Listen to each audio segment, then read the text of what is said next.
Welcome to the show. I'm Mercy Ajishafir. And I am Kachi Othia. And we'll be your hosts over the next hour as we venture into the world of entertainment, art and culture. Absolutely. Don't forget it. This is IDRIS 360.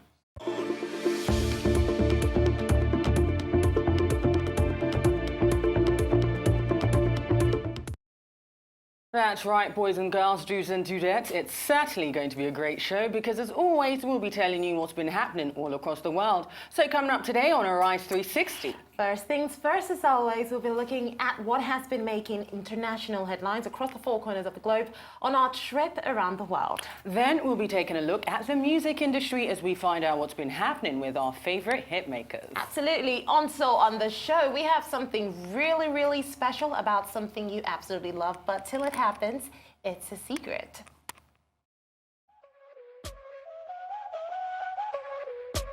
Talking with IDRIS correspondent Afia Adom, live from London, and she'll be breaking down what's hot and what's not in the world of film and TV. Guys, we have all that and much more right here, only on IDRIS 360.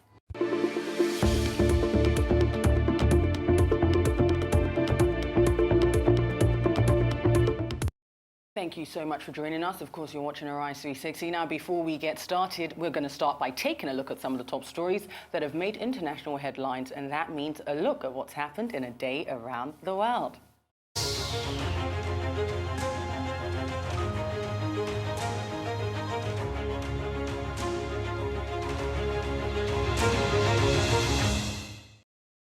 Now, starting things off in America, as if things couldn't get bad enough, a Cook County Sheriff's Office official says that the singer R. Kelly will not be released from jail until he pays a $161,000 fine in back child support that he owes. Well, Sheriff's Office spokeswoman Sophia Ansari says R. Kelly was taken into custody during a hearing over the child support and that his next hearing is scheduled for next Wednesday.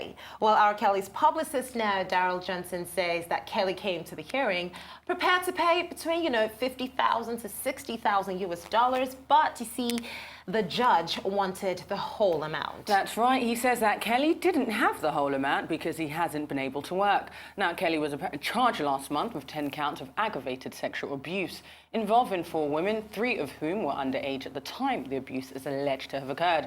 He spent a weekend in jail before someone, not mentioning any names, Valencia P. Love, posted his $100,000 bail. And his defense attorney said at the time that Kelly's finances were literally a mess. Now, R. Kelly has denied any wrongdoing and says that his accusers, they're lying because you know what? You can't stop me, but I'm not guilty. But I'm not sure whether the court will agree with him there. Well, I think he just escaped one situation and it's literally just going from frying pan to fire. Anyways, good luck, R. Kelly. Staying in America and staying with R. Kelly, of course, the singer is facing a new police investigation over claims he sexually assaulted a 13-year-old girl. Now, the I Believe I Can Fly singer, who has pleaded not guilty to 10 counts of aggravated sexual abuse in Chicago, has now been accused of having intercourse with another teenager at a hotel in Detroit, Michigan on the 30th of December 2001. While the victim, who's now 30, claims she and R. Kelly then had sex again at the singer's Motor City recording studio several weeks later. While their intimate relationship is alleged to have continued over the following years, with the woman actually accusing R. Kelly of giving her herpes after she visited him at his home in Atlanta, Georgia, when she was just 17. Well, I guess it keeps getting worse with the R. Kelly situation. But anyways, let's move on to something. I mean, I did watch a little bit of the interview with Gayle King yesterday, and I have to say it was so interesting for me because it shows you that people just aren't discerning. I watched a little bit of it, and to me, that was the worst thing he could have done because he's clearly guilty. Those were the actions of a crazy, deranged, desperate man, and I can't say that I'm upset that he seemed to be getting his just desserts. I think literally that is just the conclusion of every other person. It didn't look real. Nobody believes it. But then, like we always say, justice we'll have to tell at the end of the day. We Anyways, hope so. Karma is very, very powerful, and those people who don't think karma's coming around, karma always comes, and she never forgets. It does. Well, now let's stay in America, and Taylor Swift has reignited a feud with Kim Kardashian by hinting the reality TV star's past comments sent her spiraling into a new low. Ooh, now Kim stood up for her husband Kanye West when he insisted that Swift had actually given him the okay to poke fun at her in the lyrics to his famous track. I don't know if you guys actually remember that track, but I don't think I can repeat it on live TV. Now, when Taylor denied his claims back in 2016, Kardashian took to Twitter to note that it was National Snake Day before releasing footage which appeared to show Swift consented to the song lyrics while on speakerphone with Kanye. Now, Taylor reveals that she turned the negative into a positive by turning Kim's snake comment into a stage prop on her Reputation tour. Guys, you know what? That's what you call turning lemons into lemonade, or should we say, honestly turning snakes into props. Kanye West, Taylor Swift, Kim Kardashian. I mean, it's like, what's new? Honestly speaking, these people have been through this. It's almost as if they enjoy the fact that we like the fact that they're feuding. Like, honestly speaking, it's like, gosh, Kanye, can he just leave the lady alone? First it was Donald Trump hitting back at Taylor Swift. Now it's Kanye West. Who's next? Just goes to show that I have to say that Taylor well. Swift always, you know what I have to say honestly, because I love her music. I love how smart she is, because she's an extremely astute businesswoman. She's one of those people, she doesn't really spend her money frivolously, makes very, very sensible investments. I love that about her. But she does like to play the victim a bit, because she seems to keep getting into all these altercations. And at first it's like, oh, I'm just the blonde girl, country western singer, unassuming. But I'm starting to think, I think Taylor got a little bit of cray-cray in her job. At the end of the day, I mean, you got to be smart when you're dealing with people. If you know they're out to get you, you can't just, smile and wave. You got to play smart. That's right. You have to play extremely smart. But the funny thing about people who are out to get you is that it's an interesting thing. People have to make sure that they're playing at their level. Now, over in the UK, it's been reported that IDRIS ELBA is Warner Bros.' preferred choice to replace Will Smith as Deadshot in the Suicide Squad sequel. Now, this is so exciting for a lot of people who've been waiting to see IDRIS ELBA do something, really interesting like this. Anyways, it comes as a result of, scheduling conflicts. He's set to start shooting for Netflix's Bright sequel beginning in July, and then production for the Suicide Squad begins in September. Anyways, much like Suicide Squad director James Gunn, ELBA will be making the transition from the Marvel Cinematic Universe to the DC Extended Universe. That is if he takes the role of Deadshot. While the 46-year-old actor played Heimdall in a number of MCU projects before meeting his untimely death in Avengers Infinity War, completely heartbreaking, but it was a worthy death. Now, James Gunn, who directed movie Guardians of the Galaxy, he also was in that, and of course its follow-up. Well, the sequel to Suicide Squad is slated for an August 6, 2021 release date, and I'm ecstatic for IDRIS ELBA.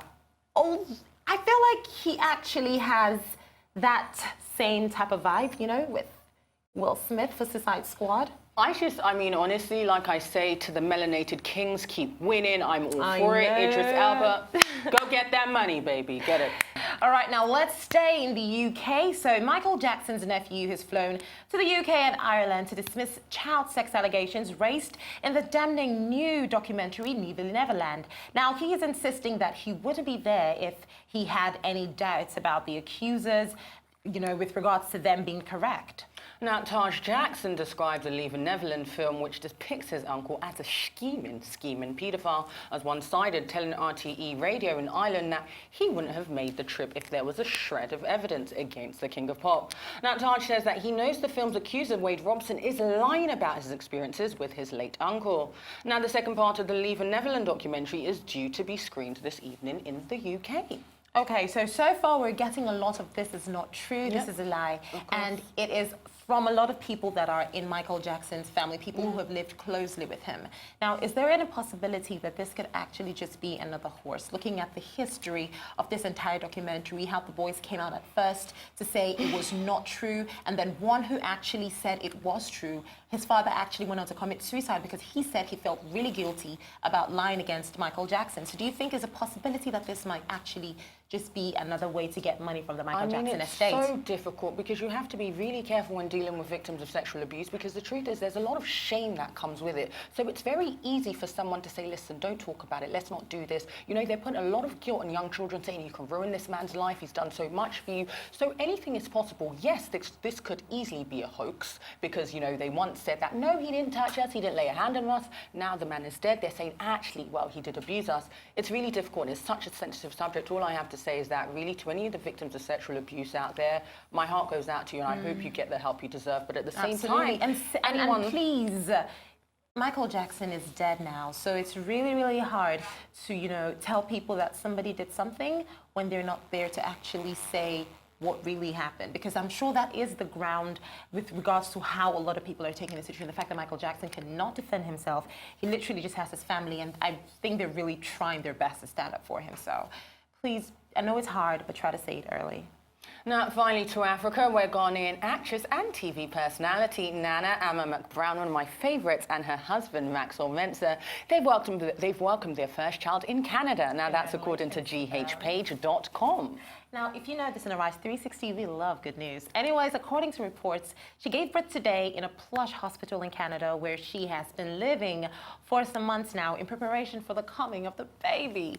Well, we can confirm the delivery was smooth without any complications, and Nana MCBROWN is literally the happiest woman alive right now, just like Daddy. And I'm sure in another 1 minute, someone is going to take over that crown. Well, Nana Ama posted a picture of herself and her bump on her Instagram page this morning, and it's thought she was welcomed, you know, by a bouncing baby girl early in the hours of the morning. So we're excited, super excited for her. I love her personality. She's just so full of life, and There is nothing better than a successful, intelligent woman who is kind and has integrity. I love her. I agree She's with you. wonderful. I agree with you. I mean, she's one of those people that definitely just knows, look, it's time for me to do this. Yeah. All right, let me take a few steps backwards and, Congratulations, focus back. sis. We love you. We do. Now, also in Africa, more good news. The award-winning Zimbabwean film, I Am Not a Witch, will be the country's first film to debut on Netflix. That's right. Now it joins other African films such as The Boy Who Harnessed the Wind on the international streaming service.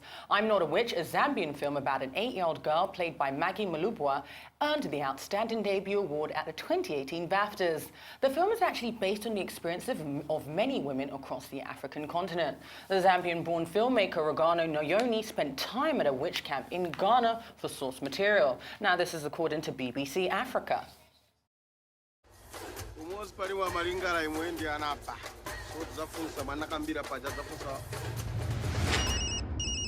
School. Zimiani mafoni hayo. Ni mkoti mno, don't do that. Ine nalinga iwelo nalimwachiri. Nale ichindika. So na wonga wakula ichindika oleshita fyonse fefe wakweba. Na iwo nkabanga ine. Imbe ukanchira nokunchira. Yana loka. Wewe, mama. Is that it? Exactly when is it gonna rain? Shula, how are you settling into your new life?